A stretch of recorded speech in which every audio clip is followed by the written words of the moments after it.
नमस्कार गाइस, कैसे हैं आप सभी। मैं आशा करता हूं आप सब ठीक होंगे। आज हम लोग संख्या के बारे में बात करने वाले हैं, यानी संख्या यानी नंबर। तो चलिए एक एक करके उनको जान लेते हैं। तो सबसे पहले हम लोग बात करते हैं संख्या किसे कहते हैं। ठीक है, आप सबको संख्या तो पता होगा, लेकिन संख्या किससे कहते हैं, क्या आपको परिभाषा पता है? चलिए जान लेते हैं। तो जिस राशि से वस्तुओं को गिना जा सकता है उसे हम संख्या कहते हैं, या वह संख्या कहलाता है। ठीक है, जिस राशि से वस्तु को गिना जा सकता है उसे हम संख्या कहते हैं। ठीक है, संख्या के आपको प्रकार कितने हैं पता है? चलिए बताते हैं। संख्या के दो प्रकार होते हैं, एक वास्तविक संख्या और एक क्या बोलते हैं इसे, काल्पनिक संख्या। ठीक है, तो हम लोग को अभी, अगर हम लोग 8-9 में हैं तो हम लोग को 10 तक तो ये क्या बोलते हैं, वास्तविक संख्या तक ही हम लोग को जानना जरूरी रहता है। तो काल्पनिक संख्या हम लोग आगे बढ़ते हैं। ठीक है, अभी नहीं पढ़ते कल्पना की गई संख्या। ठीक है, तो हम लोग जान लेते हैं वास्तविक संख्या जो होता है उसके कितने प्रकार होते हैं। ठीक है, तो मैं आपको बता देता हूँ। वास्तविक संख्या के भी कितने 4 प्रकार होते हैं। ठीक है, जिसमें से आपका पहला आता है प्राकृतिक संख्या। आपको प्राकृतिक संख्या के बारे में तो पता है ना? मैं आशा करता हूँ आप सबको पता होगा।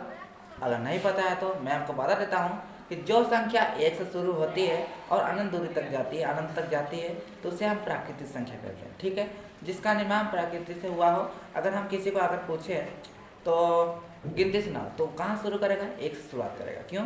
क्योंकि वो प्राकृतिक संख्या है, मतलब उसको पहले से ही पता है कि 1 से ही शुरू करना है। राइट, वो 0 से शुरुआत नहीं करेगा, 5 से 10 से कुछ शुरुआत नहीं करेगा, तो वो प्राकृतिक संख्या। ठीक है, 1 से शुरू होता है, 1 2 3 4 5 अनंत तक जाती है, उसे हम प्राकृतिक संख्या कहते हैं। ठीक है, और दूसरा नंबर पे है पूर्ण संख्या। ठीक है, पूर्ण संख्या जो संख्या 0 से शुरू होती है, यानी प्राकृतिक संख्या में अगर हम 0 ऐड कर देते हैं पहले तो पूर्ण संख्या बन जाता है। ठीक है, तो शून्य और पूर्ण याद रखिएगा। ठीक है, पूर्ण संख्या किसे कहते हैं? जो 0 से चालू होता है। ठीक है, तो अब हम लोग बढ़ते हैं परिमेय संख्या।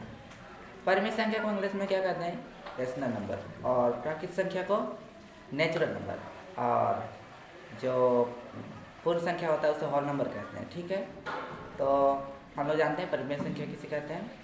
तो वह संख्या जिसे P/Q के रूप में व्यक्त किया जा सके, या फिर पहले से ही P/Q के रूप में व्यक्त हो और Q यानी हर का मान 0 ना हो, उसे हम परिमेय संख्या कहेंगे। ठीक है, और दोनों पूर्णांक भी हो, जो P/Q है, हर बटा अंश बटा हर है, वो P/Q के रूप में हो। ठीक है, मतलब सॉरी, वो पूर्णांक भी हो। ठीक है, अब हम लोग जानते हैं पूर्णांक क्या होता है भाई। तो चलिए ठीक है, पूर्णांक आया तो पूर्णांक हो। पूर्णांक क्या होता है?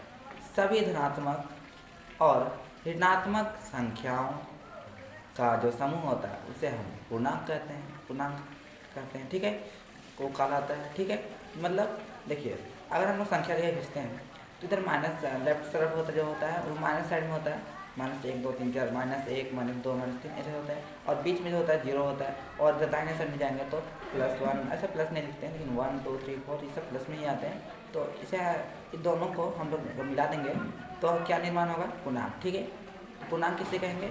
इधर माइनस को भी, 0 को भी, और प्लस जो क्या बोलते हैं उसको,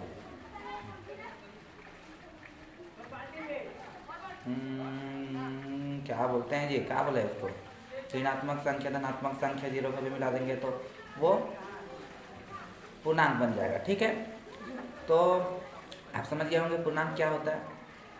ऋणात्मक ये जो पूर्ण संख्या आप जान गए 0 से शुरुआत होता है, और 0 के बाएं साइड में और नेगेटिव मार्क्स लगाते जाएंगे जितना हो सके, तो यह बन जाएगा, पूर्णांक बन जाएगा। ठीक है, और जरूरी नहीं है पूर्णांक नेगेटिव भी है, नेगेटिव ही है सिर्फ, पूर्णांक प्लस में भी हो सकता है, नेगेटिव में भी हो सकता है। ठीक है, चलिए, लेकिन परिमेय संख्या में ये रूल होता है, मतलब पूर्णांक में तो 0 भी होता है, लेकिन परिमेय संख्या में 0 नहीं होता है, ये ध्यान दीजिएगा। ठीक है, उसके बाद आते हैं हम लोग अपरिमेय संख्या। अब परिमेय संख्या तो पता है, जिसमें निश्चय 0 ना हो, हर में 0 ना हो। ठीक है, और वो P/Q के रूप में हो।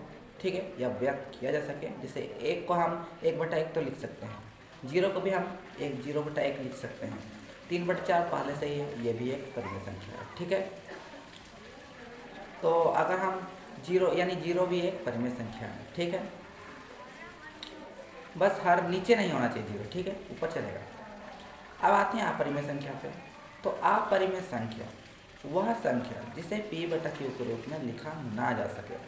जैसे कोई संख्या होता है ना 0 पॉइंट और इधर कभी नहीं कटता है, तो उसे वह पूर्णांक में नहीं आएगा, तो उसे हम परिमेय संख्या नहीं कहेंगे। ठीक है, पूर्णांक होना चाहिए। ठीक है, तो जिसे हम उसको हम p/q के रूप में व्यक्त कर ही नहीं सकते। कभी कटे नहीं, कटेगा ही नहीं, तो फिर कर किस सकते हैं। ठीक है, तो परिमेय संख्या जो होता है वो कहीं कभी नहीं कट जाता है। ठीक है, और p/q के रूप में आ जाता है, और ये जो p/q आ ही नहीं सकता है। ठीक है, तो हम इसे अपरिमेय संख्या कहते हैं। तो चलेगा,